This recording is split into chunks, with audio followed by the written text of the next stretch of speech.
तर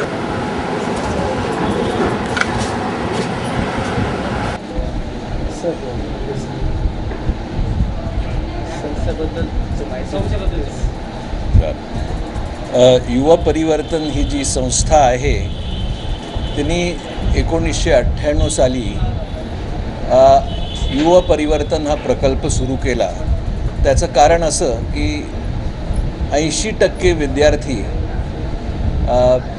SSC pass होत नाहीत अथवा शाळा सोडून जातात किंवा काही लोक शाळेत जातही नाहीत। तर त्यांचा उदरनिर्वाह होण्याकरता बरंच कठीण असतं, कारण त्यांना नोकऱ्या मिळत नाहीत SSC पास होण्यापर्यंत।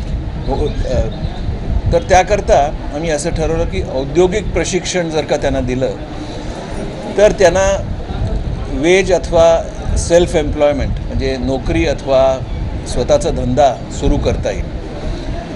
तर त्या दृष्टीने आम्ही असे विषय निवडले ज्यांनी म्हणजे समजा म्हणा तुम्ही इलेक्ट्रिशियन, प्लंबर किंवा वेल्डिंग किंवा मुलींकरता नर्सिंग, टेलरिंग, एम्ब्रॉयडरी, कम्प्युटर्स, तर ज्यांनी 3 महिन्यात कोर्स करून त्यांना नोकरी अथवा स्वतःचा धंदा सुरू करता येईल। तर ह्या प्रकल्पाला बरीच गती मिळाली आणि सध्या आम्ही 8 राज्यात हे काम करतोय आणि ह्या वर्षी जवळजवळ 1 लाख विद्यार्थी युवा परिवर्तन प्रशिक्षण घेऊन पास होतील।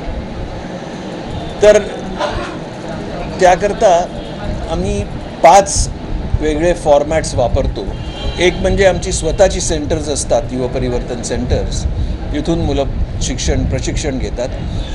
दुसरं आमचे दुसरे NGO पार्टनर्स असतात, त्यांच्या माध्यमातून आम्ही हे प्रशिक्षण देतो, जे 8 राज्यात वेगळे आहेत।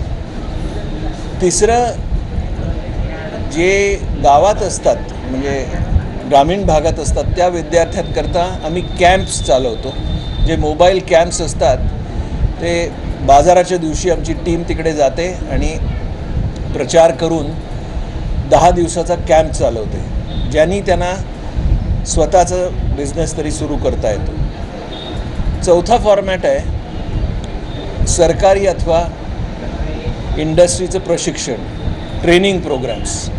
तर हे ट्रेनिंग प्रोग्राम्स असतात ते मोठ्या प्रमाणात चालतात आणि इथे आपले विवेकानंद सावंत जी बसले आहेत ते त्याचे संचालक आहेत। आणि 5वा म्हणजे एक इंटिग्रेटेड रूरल डेव्हलपमेंट प्रोग्राम, जिथे ग्रामीण भागात शेतकीचं इन्कम म्हणजे शेतकीचं जे उत्पन्न आहे ते डबल कसं करावं ह्याच्यावर एक प्रोजेक्ट चालवला आहे आणि तो सध्या